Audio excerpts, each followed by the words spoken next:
Happy New Year everybody, and welcome back to Classic Replay. This video is the Commodore 64 Top 10. In the competitive world of home computers, the Commodore 64 is absolutely unbeatable. With its enormous 64K memory, its printers, plotter, disk drive, monitor, and its vast range of software, we believe the only thing the Commodore 64 doesn't have is any serious competition. The Commodore 64. Never forget, it's the world's biggest selling home computer. Who am I to argue? The reality is, at the time, this was like a mini arcade machine for the home, and no other game portrays that more so than Bubble Bobble for the Commodore 64. Although that advertisement from the UK there is a bit aggressive, I have to admit there are a lot of games on the Commodore 64 that captured the spirit of the arcade originals. If you don't already know, I was an Amstrad CPC bunny back in the day, with good access to the ZX Spectrum, Commodore 64, Commodore 16 and MSX. Now this next one needs no introduction. It's Bruce Lee, and it's absolutely fantastic. I still play it to this day. I played it on the Amstrad CPC, the ZX Spectrum, but in my personal humble opinion, it doesn't play out any better than on the Commodore 64. Although the graphics look basic and it sounds very basic, it's the level design and the game itself, the playability, that captures you and pulls you back for that one more go. What an absolute testament to game design. Fantastic. I first played this on the Amstrad CPC and I thought it was absolutely brilliant on that system. I then later played it on the Commodore 64 and just couldn't believe my eyes. It's fast paced, it's frantic, it's colourful, it sounds amazing and plays an absolute blinder. The shoot 'em up section, horizontal shoot 'em up section, needs to be seen to be believed. And it all sums up to this being one of the best games on the Commodore 64. Again, for my sins, I originally played this on the Amstrad CPC after reading a review in Amstrad Action, where they rewarded it Master Game status. And although it doesn't feature scrolling, I absolutely swear by it. But this version is absolutely amazing. Once you get the actual hang of the game, there's nothing else like it. This really is a truly original game. For those who believe innovation is nothing but a buzzword, show them this. I guarantee 100% they'll be blown away. There's so many good races on the Commodore 64. Stunt Car Racer, Turbo Outrun, Turbocharge, Power Drift, and many more. But for me, none bettered Pit Stop. And the multiplayer element is absolutely superlative. Seriously, I cannot fault this game. It's really addictive. It's fast paced, corners come thick and fast, and I remember not being able to put this one down. I'm not sure what I love more, the Commodore 64 or the memories of playing this game.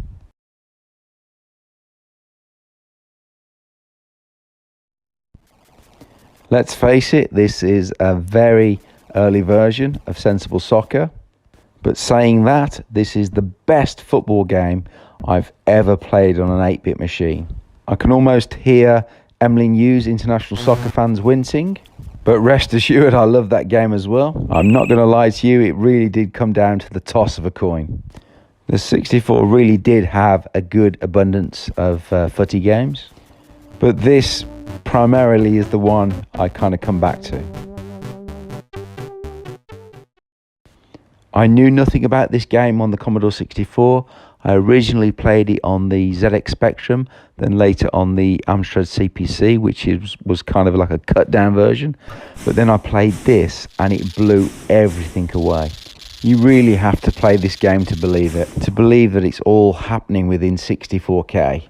The graphics, the presentation, the sound, everything is absolutely brilliant. The programmers deserved an absolute knighthood for this.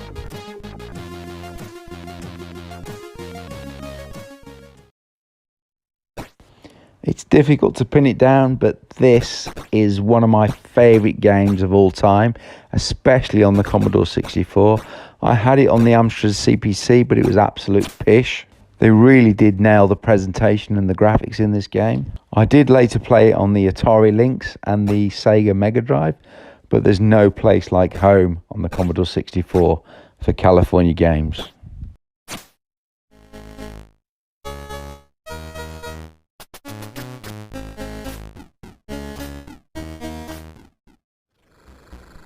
Still can't believe this game. I saw it late in the Commodore's life. You'll probably think I'm crazy saying this, but I prefer it to the original Mario games on the NES. Apart from Mario 3, that was a really special game. But it's got absolutely everything the Commodore 64 shouldn't be able to do. I personally found it difficult. There's a steep learning curve, but it's one if you stick with, the rewards absolutely boundless. It's only fair we have some honourable mentions because there's so many great games on the 64, and let's kick it off with Who Dares Wins 2. I loved Commando on the 64, I loved it on the Amstrad CPC, I loved it even more on the Speccy, but there's something about this cheap budget game on the 64 that massively reels me in. I can't tell you why, I don't know why, but I absolutely love Who Dares Wins.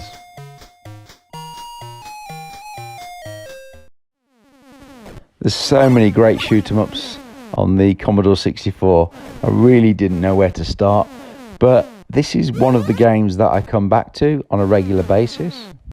So I've chosen it purely on the basis that it's the one that pulls me back in the most. Also, they did a remake of this on the Nintendo Switch recently, and I played the absolute cartridge out of that.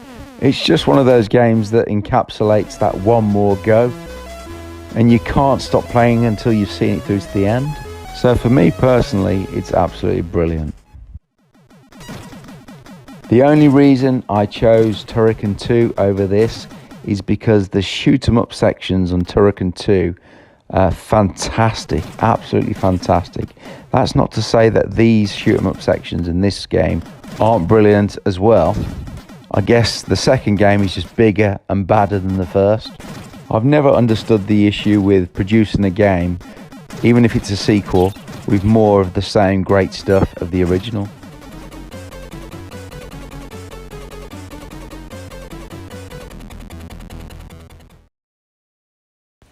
Nothing beats a good game of golf, and until Jack Nicklaus and the PGA Tour Series, nothing touched this on the Commodore 64 or the other 8-bits.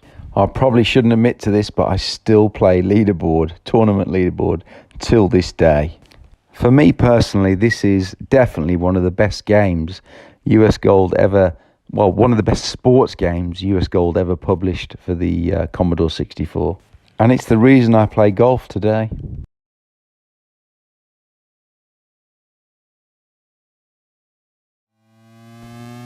Talk about arcade perfect. Buggy Boy plays an absolute blinder on the Commodore 64.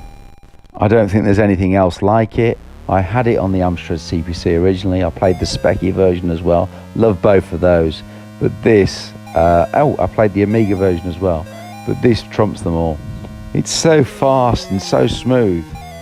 You can't believe you're playing it on an 8-bit system. I mean, for comparison, play the Amstrad CPC version. It's absolutely brilliant, but it's much slower compared to this. I'm now thinking it should have made the list. I can never make my mind up which I love most, Beachhead or Raid Over Moscow. I guess the only problem with Raid Over Moscow is the initial hangar section, which I found absolutely infuriating and difficult. But I really wanted this in my top 10 and Beachhead 2 as well. But alas, it was not to be, because the reality is there's other games that I preferred ahead of this.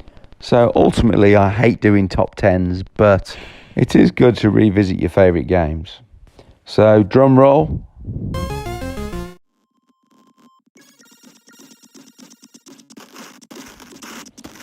For me, IK Plus was the ultimate fighting game on the Commodore 64.